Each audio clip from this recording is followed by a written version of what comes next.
àkàndé mo rántí pé December la fẹ́ wọ̀ ní lórí ìfìwá wá sí mi lórí. adúgbò o fún alẹ́ òní ayé Ọlọ́run lógo oore ọ̀fẹ́ tọ́lọ́run fún wa láti tún rí ìsinmi òní bí a ṣe múra láti wọ oṣù bàbàbà mo gbàdúrà pé ibi òní bà sílé wa ní pẹ̀lú èrò yìí lọ́kàn wa òun náà ni ẹ fi bá mi sí ìwé orin ti ìjọ onítẹ̀bọmi sí hymn 328 nínú àkókò bàbàbà tí a wà yìí rántí pé ìgbà rẹ wà lọ́wọ́ Ọlọ́run bí ó sì ṣe dára ọwọ́ Ọlọ́run ló wà pẹ̀lú èrò náà láti sáré yẹ orin yìí wò láti jọ kọ́ papọ̀ mo sì gbàdúrà pé ìgbà yóò rọ̀ wá lọ́rùn a ó sì fi ayọ̀ la olóyè ìjà lórúkọ Jésù.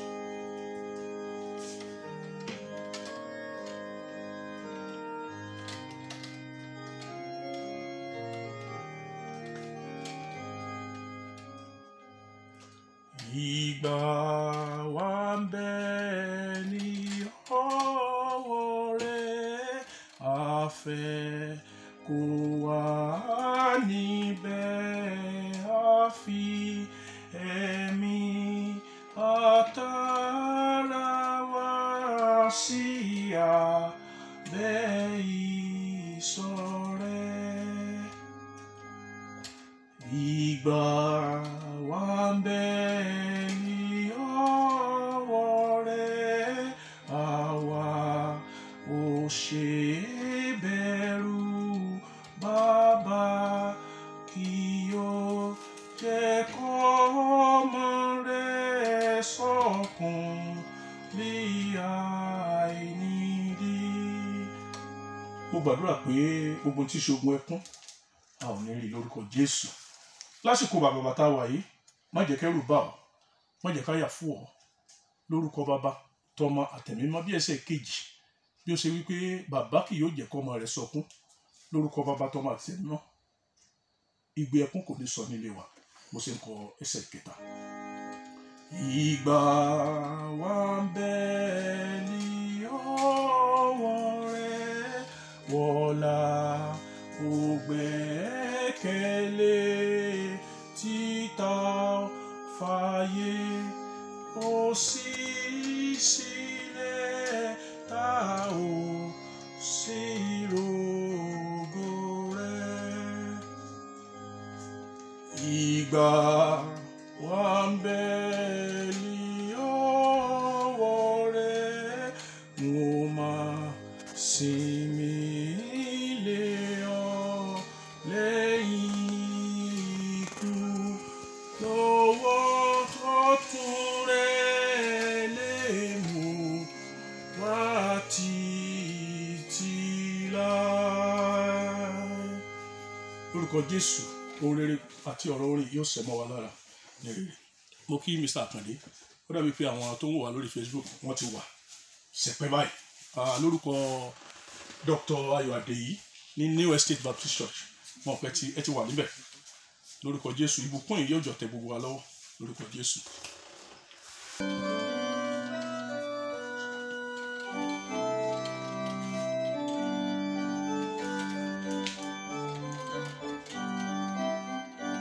mo ti ní Jésù lọ́rẹ́ ojú ohun gbogbo fún mi onìkan lárẹwà tí ọkàn mi fẹ́ òun nìtọ́nà ìpàdó òní ẹnìkan náà tó lè wẹ̀ mí nù wò nínú ẹ̀ṣẹ̀ mi olùtùnú mi ló jẹ́ nú gbogbo wàhálà ó ní kí n kàníyàn mi lóhùn lórí òun nìtọ́nà ìpàdó ìràwọ̀ òwúrọ̀ onìkan lárẹwà tí ọkàn mi fẹ́ olùtùnú mi ló jẹ́ nú gbogbo wàhálà ó ní kí n kàníyàn mi lóhùn lórí òun nìtọ́nà ìpàdó ìràwọ̀ òwúrọ̀ onìkan lárẹwà tí ọkàn mi fẹ́. Màmá Deborah òun náà ni ìwé orin ìjọ onítẹ̀bọmi tí a bá mi wò nínú 599 apostoli náà 797 náà ni wàá bá mi gbé alẹ́ fẹ́rẹ̀ lẹ́tàn mọ́ mi kàn bí a ṣe wà ní oṣù bàbàbà ọlọ́run tó bá Francis Light tí ó kọ orin gbé ló bá ò gbé. Francis Light a bí ní ọdún 1793 ni ó kọ orin wá bá mi gbé alẹ́fẹ̀rẹ̀ lẹ́tàn. Tálákà ni àwọn òbí òǹkọrin yìí, wọ́n sì jẹ́ ẹni tí ìlera wọn kò pé. Ọmọdé ni òǹkọrin yìí wà tí àwọn òbí rẹ̀ fi jẹ́ ìpè adẹ́dà wọn. Bàbá yìí kò ráyè fún àwọn ọmọ àti ẹbí nígbà ayé rẹ̀, kó sá máa pẹja kiri ní sáà. Lẹ́yìn tí wọ́n kú tán ni àwọn ìdílé wa bẹ̀rẹ̀ sí dáwó jọ láti rán òǹkọrin yìí lọ sílé ìwé ẹ̀kọ́. Francis Light jẹ́ ọmọ tí Ọlọ́run fún ní ẹ̀bùn ìwé púpọ̀ nípa ọpọlọ, tí Ọlọ́run mú kí ọpọlọ rẹ̀ dá ṣáṣá. Ọlọ́run fún un ní àǹfààní láti wọ ilé ìwé tí a pè ní Trinity College. Òun ni akẹ́kọ̀ọ́ tó ń dáńtọ́ jùlọ nígbà náà. Gbogbo ẹ̀bùn ipò gbogbo ọ̀dọ̀ rẹ̀ ló máa ń lọ.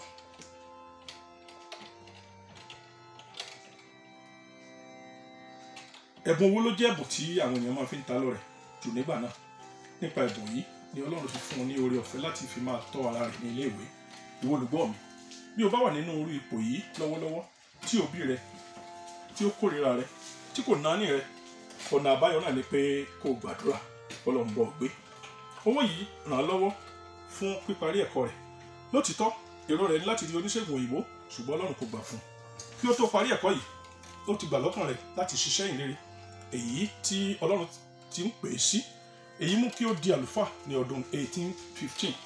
Láìpẹ́ sí àkókò yìí ni àìsàn ikọ́ àwúbì, ikọ́ fèhè ó bẹ̀rẹ̀ sí òǹkọrin yìí, èyí tí kò sí oníṣègùn tí ó rí ògùn sí nígbà náà. Àwọn ènìyàn wá gbà á níyànjú láti kúrò ní ilẹ̀ England tí ó wà láti lọ sí Italy. Wọ́n gbà á níyànjú torí pé òtútù pọ̀ ní England ṣùgbọ́n ooru wà ní Italy, èyí tí yóò lè mú àdínkù bá àìsàn yìí. Èyí mú kó pinnu láti lọ sí Italy ní ọdún 1844. Ó lo àkókò díẹ̀ ní Italy. Láìpẹ́ àìsàn yìí fi sílẹ̀ díẹ̀. Ó tún pinnu láti padà sí England kí ó tó padà dé sínú ìjọ rẹ̀. Ìjà àti èdè àìyedè ti tú ìjọ náà ká, ṣùgbọ́n ní kété tí ó dé ni ó tún ti gbé ìgbésẹ̀ bí ìjọ yóò ṣe kún padà. Ọlọ́run sì gbà á bẹ́ẹ̀ fún un. Ṣé ọgbọ́n orí kò kúkú lè ṣe èyí? Àìsàn yìí tún bẹ̀rẹ̀ ní kété tí ìjọ rẹ̀ bẹ̀rẹ̀ sí kún padà. Oníṣègùn náà wá gbà á níyànjú láti padà sí Italy pátápátá, ṣùgbọ́n ọkàn rẹ̀ kò fẹ́ láti fi àwọn ìjọ rẹ̀ sílẹ̀. Ó wá ní lọ́kàn láti wàásù ìkẹyìn fún àwọn ọmọ ìjọ rẹ̀ lẹ́yìn tí iṣẹ́ rẹ̀ ti pé ọdún 24 tí ó ti bẹ̀rẹ̀ pẹ̀lú wọn. Àìsàn yìí ṣe àkóbá fún un láti lè dórí àga wàásù lọ́jọ́ yìí, ṣùgbọ́n ó gbìyànjú láti rákògùn àga wàásù láti sọ̀rọ̀ ìkẹyìn fún àwọn ènìyàn. Nínú ìwàásù yìí ló ti rọ̀ wọ́n láti múra fún wákàtí náà tí ìpele dún fún ẹnìkọ̀ọ̀kan wa lákòókò tí a kò retí. Ó rọ̀ wọ́n láti má jẹ́ kí iṣẹ́ wọn láyé yìí jẹ́ sí asán. Kí ó tó parí ìwàásù ọjọ́ yìí ni ẹkún ti sọ nínú ìjọ rẹ̀. Pẹ̀lú ẹkún ni òun náà fi fún wọn ní oúnjẹ alẹ́ Olúwa nínú ìsìn kẹ́yìn tí ó ṣe pẹ̀lú wọn. Lẹ́yìn tí àwọn ọmọ ìjọ padà sílé wọn, òǹkọrin yìí wá bọ́ sínú ọgbà ilé rẹ̀. Ó wo bí òun ti ń wọ́ lọ sórí àga ìwàásù fún ìgbà ìkẹyìn. Ó ronú bí ilẹ̀ ṣe ń ṣú tí ilẹ̀ mọ́ lójoojúmọ́. Àṣé bí ilẹ̀ ṣe ń ṣú tí ilẹ̀ mọ́, tí òòrùn ń yọ tí ó sì ń wọ̀ ní ìgbé ayé wa ń lọ sókè. Ará mi olùfẹ́, ǹjẹ́ èyí pẹ̀lú ronú pé bí ilẹ̀ ṣe ń ṣú tí ó sì mọ́ ní ọlọ́jọ́ ń kájọ́. Bákan náà bí ilẹ̀ ṣe ń ṣú tí ó sì mọ́ náà ní àkókò kọ̀ọ̀kan tí à ń lò kún fún ewu lọ́pọ̀lọpọ̀. A kò mọ oorun èyí tí a ó sùn tí a kò ní jí mọ́. A kò tilẹ̀ mọ òde èyí tí a ó lọ gbẹ̀yìn. Bẹ́ẹ̀ ni a kò mọ oúnjẹ tí a ó jẹ gbẹ̀yìn tí a ò ní jẹ òmíràn mọ́. Àfi kí a kún fún àdúrà gidigidi kí Ọlọ́run máa rẹ́ ibi gbogbo tí ó lè wá sójú ọ̀nà wa dànù ní wákàtí gbogbo. Ará mi olùfẹ́, bí ilẹ̀ 2020 ṣe ń ṣú lọ báyìí, mo gbàdúrà pé ilẹ̀ ayé wa kò ní ṣú. Bí ọ̀run 2020 ṣe ń wọ̀ lọ́pẹ́ báyìí, ọ̀run ayé wa kò ní wọ̀ ní ọ̀sán gangan. Bí ọdún yìí ṣe ń parí lọ, ọ̀pọ̀ nílò ìwòsàn nínú wa, ọ̀pọ̀ nílò àánú Ọlọ́run. A nílò ààbò nínú ìrìn àjò wa gbogbo. Ìrìn àjò wa pẹ̀lú tí a ń fò wá láyà, ìrìn àjò ọ̀kadà, ìrìn àjò mọ́tò, ìrìn àjò rírìn ẹsẹ̀, oorun sísùn ńkọ́. Ṣùgbọ́n kí ló dé tí ò pé Ọlọ́run? Ọlọ́run wà nítòsí rẹ̀ láti bá ọ gbé. Ọ̀pọ̀lọpọ̀ ọ̀gbun ló wà lójú ọ̀nà wa níwọ̀n bá tó dún ipò. ṣùgbọ́n ìgbàgbọ́ tèmi ni pé Ọlọ́run yóò bá mi gbé, yóò bá ẹ̀yin olùgbọ́ mi gbé lórúkọ Jésù. A ó sì la ọdún yìí dá. Gbogbo ọgbọ́n tó wà níwájú rẹ̀ kún fún àdúrà. Ìwọ sá sọ pé Ọlọ́run, ìwọ ni mo nílò, wá bá mi gbé. Bí o bá gbàgbọ́ pé ewukéwu ò ní wọ́, o sì ní ṣìṣẹ́ gbé ní àkókò yìí pẹ̀lú mi, darapọ̀ mọ́ mi kí a jọ kọ orin wá bá mi gbé, kí Ọlọ́run sì bá wa gbé. Bẹ́ẹ̀ ni yóò rí lórúkọ Jésù. Ó yẹ kó lè ṣe.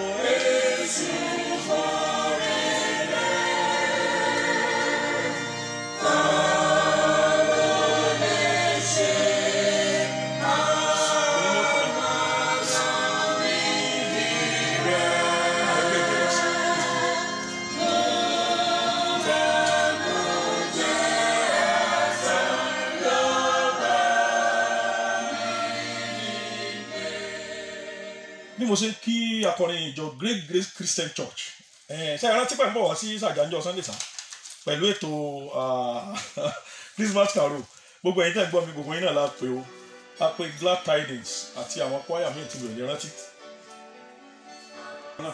Julius Ogunṣọlá, Peter Kọ́wọ̀ndé, Láyọ̀ mú kí ìwọ náà. Bí ọ̀kan nínú àwọn ohun ìrìnnà yín wọ̀nyí bá yí ọnu, lọ́wọ́ sọ south. Pásítọ̀ tó yára òkun, Honorable Ọ̀rẹ́mi Ọdẹ́tómi, ìyá wa bí Ògúnwálé, màmá wa Ọdẹ́wọlé ti ìjọ 7 Days Adventist. Ó kí yín o. Màmá wa Ọlámọ́mì, ògùn ni mo kí, àti bàbá dádì àmọ́mi Àjàlọ́ Ọlámọ́mì. Ó kí yín o lórúkọ Jésù. Ọdún ayọ̀ la ṣe.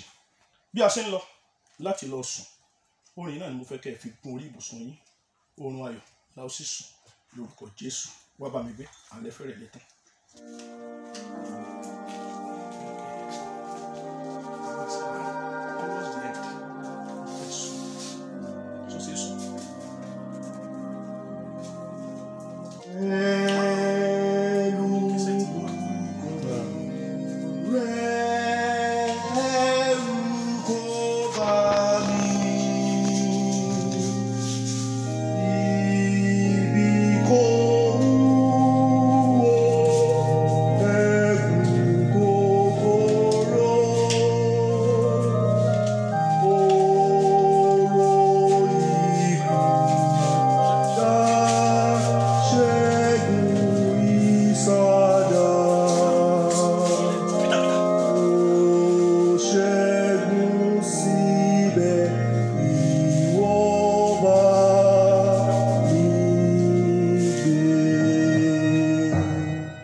Ẹgbẹ́ Ìmọ́lẹ̀ Olúwa ti ìjọ Sàjá Baptist Church tí wọ́n ṣe àjọ̀dún ọlọ́dọọdún wọn lónìí.